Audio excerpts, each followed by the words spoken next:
Дорогие друзья, привет! Сегодня с нами Франческо. Он итальянец, и он полиглот, настоящий полиглот.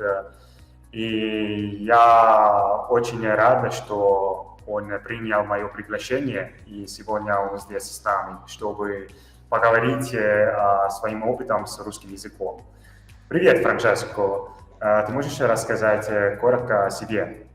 Да, привет, Андреас, спасибо тебе большое за приглашение. Меня зовут Франческо, я полиглот, изучаю 12 языков сами из Салерно, но обитаю уже 5 лет в городе Турин, это на севере Италии. Через месяц как раз я закончу магистратуру. У меня разные, можно сказать, пристрастия в своей жизни. Конечно, как вы уже поняли, у меня сильная тяга к изучению иностранных языков. Мне очень нравится геополитика, мне очень нравится. Не случайно я работаю и в туристической сфере, потому что на юге у нас разные туристические деятельности, которыми я управляю с помощью папы, и поэтому я очень рада быть тут. Хорошо, спасибо. А какие языки ты знаешь? Как я сказал, 12 языков. Есть, конечно, языки, на которых я лучше разговариваю, есть языки, над которыми еще надо поработать. Недавно, можно сказать, меньше чем год, я изучаю итальянский, румынский, который только что начал учить. Я знаю, скажем так, базовые слова, базовые выражения, но пока надо поработать над ним. И немецкий язык. Вот, 3 языка, на которых не так свободно могу разговаривать. Могу разговаривать свободно на русском языке, поскольку я уже 4 года изучаю, почти 5 лет, может, 4,5 я его изучаю. Украинский язык, который я люблю, и который изучаю уже 3 года. Болгарский, это была моя первая любовь, когда мне было 16 лет.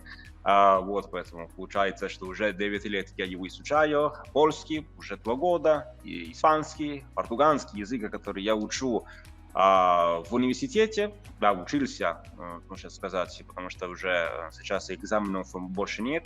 Английский, французский, конечно, мой родной язык итальянский. О, впечатляет, молодец. Хорошо. Итак, первый вопрос – это почему и как ты выучили русский язык?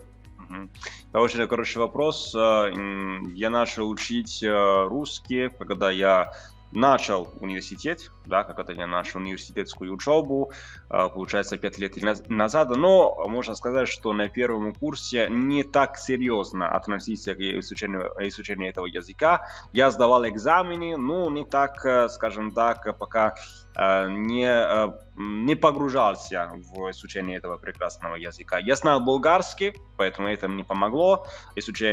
Знание этого языка мне помогло, потому что есть какие-то сходства между этими языками, поскольку они славянские языки.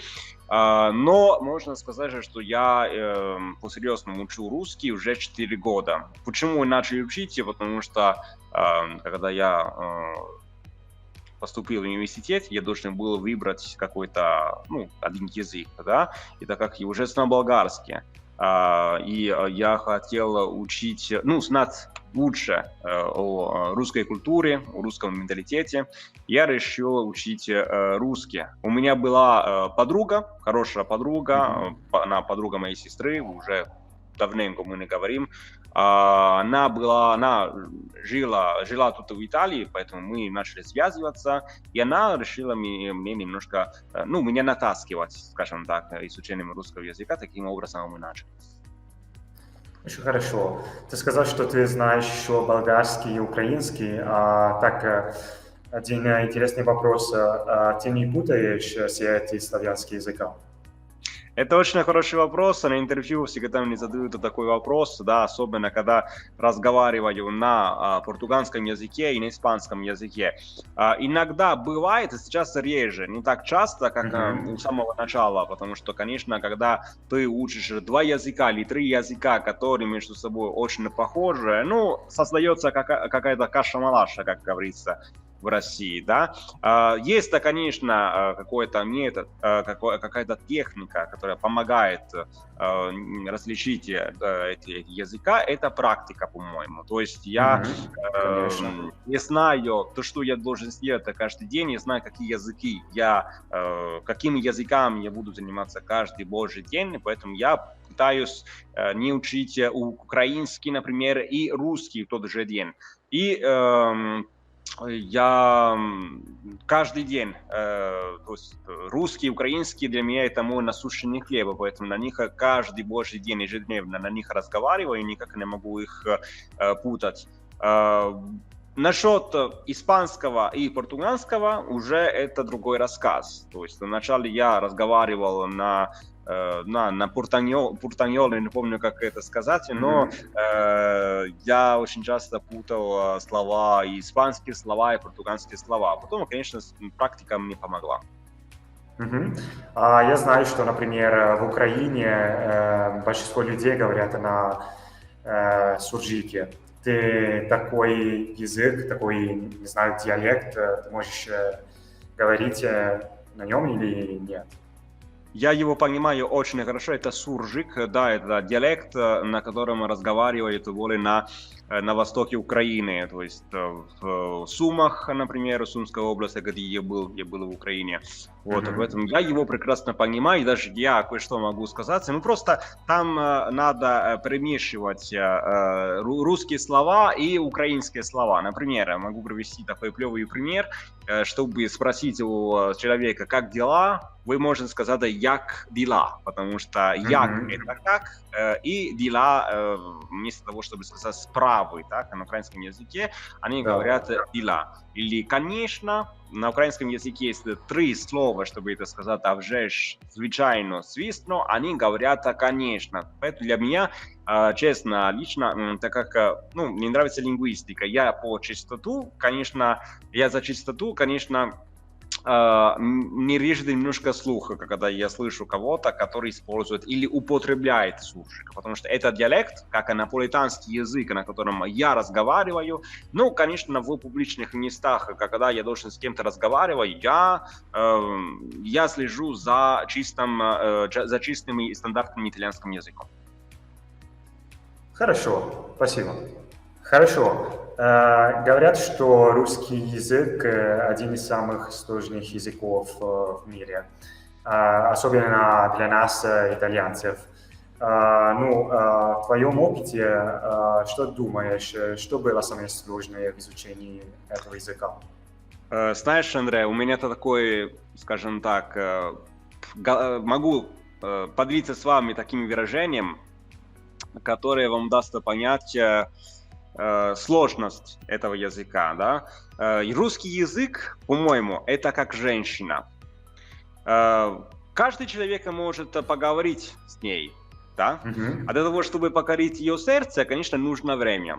То же самое насчет русского языка, что касается русского языка, потому что русский это такой бесшабный язык, и который можно просто со временем, да, с большим терпением можно покорить. Поэтому я считаю, что, конечно, есть сложности, которые бывают в каждом языке этого мира. Конечно, для итальянцев, да, как итальянец могу говорить, что склонение, потому что склонения нет в наших латинских языках. Хотя артикли также могут затруднить, да, изучение итальянского языка или наших латинских языков. Поэтому, конечно, зависит от точки зрения. Ударение в русском языке, как и в украинском языке, является очень подвижным, поэтому ты не знаешь, особенно в начале, пока ты должен натренировать, скажем, включить слух, пока не знаешь, где поставить ударение, потому что надо каждое слово, которое ты записываешь в своей тетради, ты должен определить и должен уточнить ударение, чтобы ты знал, как произнести правильно. Конечно, потом можно сказать, что по моему опыту могу сказать же, что людям нравится придумать всякие слова, ну, за столом, да, когда, например, ты разговариваешь с кем-то, уже, ну, как атмосфера, допустим, более создается такая атмосфера, более дружная атмосфера, и люди начинают придумывать всякие слова. Или юмор, конечно, ну, насчет этого уже, не насчет самого изучения языка, самого менталитета, который, по-моему, связан с языком, да. Менталитета, конечно, юмор надо понять. Слова, Конечно, которые да. могут иметь разные значения в зависимости от того, в каких контекстах находятся. Поэтому все это, конечно, влияет на трудности этого языка. Но и я считаю, что для того, чтобы выучить эффективно, оптимально этот язык, ну, стоит учить, заниматься каждый день. По 2 часа, по час, разговаривать с кем-то, найти какого-то лингвистического парня, с которым можно поболтать, и это поможет. Да, я с тобой 100% согласен. А что ты думаешь, обязательно ли поехать в Россию, чтобы знать язык отлично, чтобы достигать совершенства или нет? Ну, насчет это могу ответить не только насчет русского языка, могу ответить и насчет английского, других языков. Не обязательно, сугубо по мне, не обязательно вы должны переехать или сесть в другие страны для того, чтобы самовершенствовать ваш язык. Конечно, это поможет. Но, конечно, это зависит от того, что вы будете делать. Потому что если есть много людей, которые хотят выучить английский язык, поэтому они переезжают в Англию, но они начинают работать в каком-то ресторанчике, но по сути они там продолжают говорить на итальянском языке. Или если, например, ты учишь русский, а потом ты ездишь за какое-то время в Россию, и ну, ты, по сути, там разговариваешь только на итальянском языке, и себя не заставляешь разговаривать на русском языке, вот это не сработает. Поэтому все зависит от твоих намерений и от того, как ты будешь пользоваться своим временем, да, и тем, что у тебя будет. Поэтому, конечно, это поможет. Да? И путешествовать это очень важно, когда ты учишь разные языки. Ну, зависит, конечно, от того, как ты относишься, да, к этому путешествию и вообще это, да, к самому языку, можно сказать. Да, конечно, отношение к самым языкам это самое важное, да, всегда, конечно. Хорошо, так. Ладно, следующий вопрос. Я уже понял, что ты сильно любишь русский язык, поэтому я хочу спросить у тебя, почему советовать другим людям изучать такой красивый язык? Что думаешь? Ну, конечно, русская культура притягивает. Самая страна очень такая, можно сказать, загадочная, да, потому что отличается, конечно, от нашей культуры, от итальянской культуры, от культуры вообще-то, которая есть, которую мы можем найти в Европе. Поэтому, конечно, это может быть какая-то причина, это может быть какой-то хороший повод, резон для того, чтобы заниматься этим прекрасным языком. Для того, чтобы кинуть себе вызов, да, потому что, как мы сказали, в каждом языке есть свои трудности, и есть большие трудности, можно сказать, как итальянец могу сказать, что есть большие трудности в изучении русского языка. Поэтому, если хотите как кинуть себе вызов, хотите понять, чего вы можете достичь, вот русский, мне кажется, что подойдет. С точки зрения экономии и с точки зрения политики, конечно, могу сказать, что Россия растет. И я думаю, что через 5-6 лет ну, ситуация будет меняться, будет улучшаться уже. Ну, пока я не был в России, поэтому не могу как сказать. Но мне кажется, судя по тому, что мне рассказывают, в многих городах, как, например, в Краснодаре, где я буду встречать Новый год, думаю, что ну, там красота, просто все чисто, все порядка, очень такой организованный город, поэтому это тоже, как можно сказать, производит это хорошее впечатление и заставляет тебя задуматься о том, что ситуация, ну, экономическая ситуация меняется и улучшается. Поэтому вот такие резоны, причины, по которым я бы начал учить этот прекрасный, ну, немножко сложноватый язык. Да, да, я согласен. Еще надо помнить, что русские на русском не говорят только в России, а также в других странах, например, в Украине, как мы уже сказали, в Казахстане, в Беларуси, в других странах бывших СССР. И поэтому очень важно, я бы сказал, что очень важно изучать этот язык не только для отношения между Италией и Россией, а между Италией и других странах Восточной Европы, да, и Средней Азии тоже. Да. Потом надо также сказать, что сейчас есть много переговоров, да, между Италией, между Россией. Все зависит, конечно, от твоей личной цели, да, которую ты хочешь достичь. Если ты хочешь работать в посольстве, допустим, и ты будешь знать русский язык, у тебя будет неплохое знание русского языка, конечно, ты будешь на расхвате, то есть люди будут тебя выделять, потому что все знают, можно сказать, английский язык, испанский, немецкий, ну, которые, конечно, являются очень важными языками, да. Ты преподаешь немецкий язык, об этом ты знаешь важность этого языка, но почти никто, ну, можно сказать, очень такое маленькое количество студентов, людей, по крайней мере, в моем университете, даже не становится учить русский. Ну, почему? Из-за его трудностей, да, вот поэтому люди предпочитают заниматься теми языками, которые проще для изучения. Да, правда. Итак, у тебя есть какие-то сертификаты, подтверждающие твое знание русского языка, или хочешь в будущем получить их? Пока у меня нет никакого сертификата по русскому языку, у меня только сертификат по английскому языку, который показывает, что у меня очень высокий уровень. Конечно, как мы знаем, без бумажка ты какашка, какашка человека, как говорится в России. Поэтому если у тебя есть какой-то сертификат, который является доказательством того, что у тебя хороший уровень этого языка, это плюс, да? Особенно если устроиться на работу, ты хочешь работать где-то, уже люди видят, что у тебя хороший сертификат, и поэтому могут тебя принять. Но я считаю, что самознание, которое есть у человека, это важнее. То есть, когда ты применяешь на практике, когда у тебя возможность сделать это, ну, чтобы тебя протестировали твои знания русского языка или какого-то другого языка, это важнее. Поэтому, конечно, я, ну, можно сказать, в будущем я попробую получить сертификат.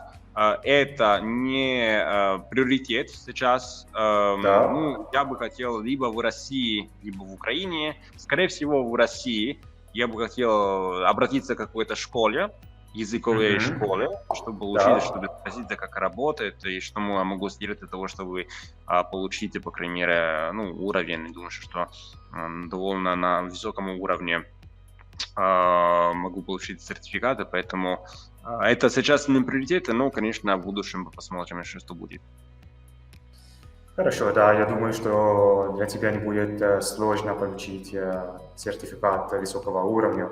Как ты уже знаешь, я тоже стал C1, и это был очень интересный опыт, потому что я это сделал с политехом, знаешь, политехнический университет в Питере.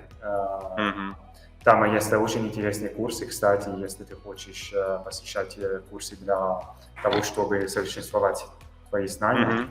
Поэтому я советую тебе вот этот институт. Да. Учту, спасибо большое за совет. Хорошо, спасибо, Франческо. Время летит, и мы уже здесь в конце нашего интервью. Последний вопрос на сегодня – это о твоих планах, о твоих будущих планах. Мне кажется, что ты уже рассказал, что хочешь поехать в Россию в конце года. Это правда? Да, наконец-то. Я знаю, что это позор, потому что человека, который изучает язык, должен съездить в эту страну, да, чтобы практиковать, скажем, язык на месте, да. Пока у меня не получилось из-за эпидемии, из-за разных причин, о которых сейчас не расскажу, но я наконец-то 26 декабря буду в России. Там останусь 20 дней, буду встречать Новый год в России, поэтому будет вообще как мечта, которую я смогу осуществить. Да, это прекрасно. Да. Ты был в других русскоговорящих странах? Мне кажется, ты был в Украине, да? Да, я был в Украине, я был месяц в Украине 2 года назад. В каком городе? Кременчуке, да, в Сумской области, в Сумах я был, в Киеве, конечно, 4 дня просто я был, поэтому туда, конечно, надо вернуться. И мы с тобой, мы можем, кстати, в будущем устроить. Да, с удовольствием, почему нет?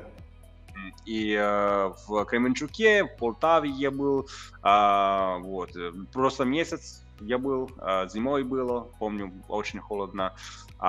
И надеюсь, что в Краснодаре в этом году не будет так холодно, а то надо хорошо предохраниться для того, чтобы не умереть от холода. Да. Хорошо. Так, ребята, это все на сегодня. Спасибо тебе, Франческо. Это было очень интересное интервью. Я очень рад, что у нас была возможность говорить вместе.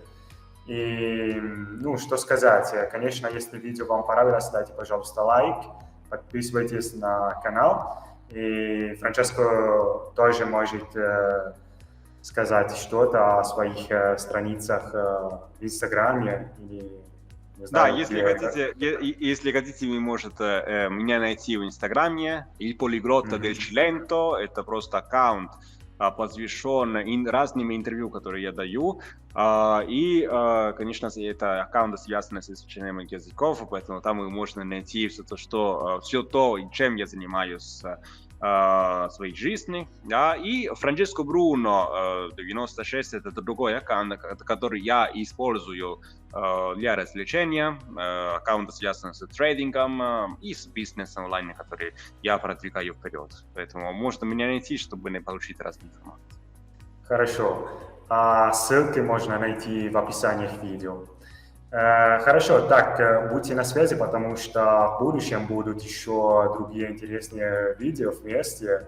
Может быть, не знаю, может быть и на болгарском языке или на испанском. Без базара, я вас только жду. Хорошо, прекрасно. Так, до скорого, пока-пока. Пока-пока, спасибо.